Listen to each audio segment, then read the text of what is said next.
بسم اللہ الرحمن الرحیم۔ ڈپریشن اور ٹینشن سے بچنے کا کیا طریقہ ہے؟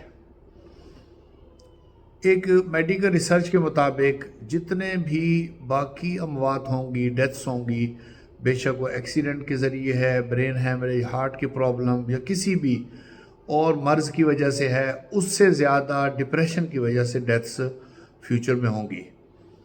اس سے بچنے کا کیا طریقہ ہے؟ میں امریکہ میں گیا ہوں، جاپان میں، یورپ میں، یہاں پیسہ ہے، کافی چیزیں ہیں، سہولیات ہیں، مگر لوگ پھر بھی اکثریت ڈپریشن میں ہے۔ وجہ کیا ہے؟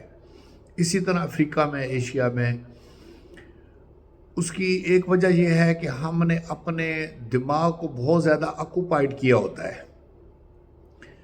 یعنی اس میں بہت زیادہ سوچیں چل رہی ہوتی ہیں جو ہمارے ذہن میں نہیں ہونی چاہیے۔ مثال کے طور پر ایک پڑوسی نے ہمیں یہ فکرہ کہہ دیا، اب میں اس کا بدلہ کیسے لوں؟ فلاں بندے نے یہ کہہ دیا، فلاں دوست میرا دوست تھا تو اس کو یہ بات نہیں کہنی چاہیے تھی، ایک رشتہ دار نے یہ کر دیا، اس کو یہ بات نہیں کہنی چاہیے، یا کیوں کی اس نے؟ تو چھوٹی چھوٹی چیزوں پر ہم اپنے ذہن کو بہت زیادہ آکوپائی کر لیتے ہیں۔ ہر چیز کو ریسٹ چاہیے ہوتا ہے، ذہن کو بھی، دماغ کو بھی ریسٹ چاہیے۔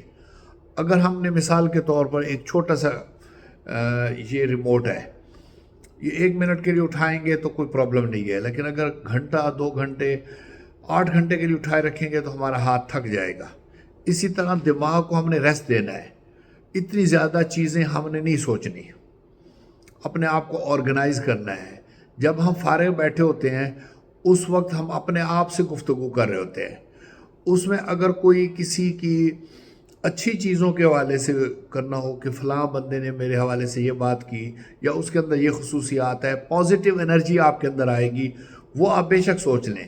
ورنہ آپ جو آگے کے کام کرنے کے ہیں، میں لکھ لوں کیا میں نے کرنا ہے، اپنے آپ کو آرگنائز کرنے کے لیے مختلف چیزیں سوچیں، پلاننگ سوچیں، جو خامی ہے اس کو کیسے یوٹیوب کے ذریعے ختم کریں، اپنے فیملی کے ساتھ وقت کیسے گزاریں، یہ چیزیں سوچیں، نہ کہ فلاں بندے نے کیا کہا اس کی ٹینشن لے کر اپنے دماغ کو کئی دن تک پری آکوپائیڈ رکھیں۔ دوسرا طریقہ یہ ہے کہ قرآن مجید کا ترجمہ پڑھیں۔ ہم نے ایک قرآن مجید کا ٹرانسلیشن اردو میں کروایا ہے، وہ یوٹیوب پر بھی اویلیبل ہے، ٹک ٹاک پر بھی اویلیبل ہے۔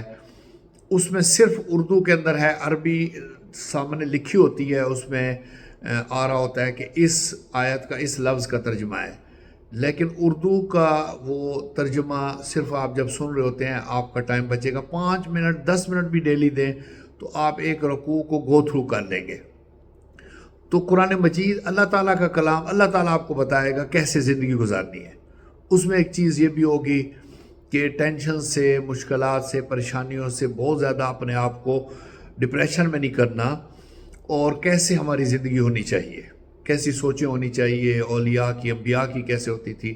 تو ہم قرآن مجید یعنی اللہ کے کلام کو ڈائریکٹ سن رہے ہوں گے تو ہماری کئی چیزیں، ڈپریشن سے بھی ہم ختم ہو جائیں گے، اور کئی اور معاملات میں بھی ہماری اصلاح ہوتی جائے گی کہ اولاد کی تربیت کیسے کرنی ہے، فائنینشلی کیسے ڈیل کرنا ہے، لوگوں کے ساتھ کیسے ڈیلنگ کرنی ہے، آخرت کی تیاری کیسے کرنی ہے۔ تو ڈپریشن سے بچنے کا ایک طریقہ یہ ہے کہ قرآن مجید کا ہم ترجمے کے ساتھ قرآن مجید کو پڑھیں۔ انگلش میں جو بھی جانتے ہیں، انگلش اگر کرتے ہیں، ہندی میں، پنجابی میں، اردو میں، جس زبان کو بھی جاننے والے ہیں اس میں وہ ترجمہ پڑھیں۔ شکریہ وسلام۔ آپ کو کوئی بھی بات اچھی لگے آگے لوگوں تک شیئر کریں تاکہ اس زندگی میں بھی اور آخرت میں بھی آپ کے لیے ثواب کا باعث بن سکے۔ شکریہ وسلام۔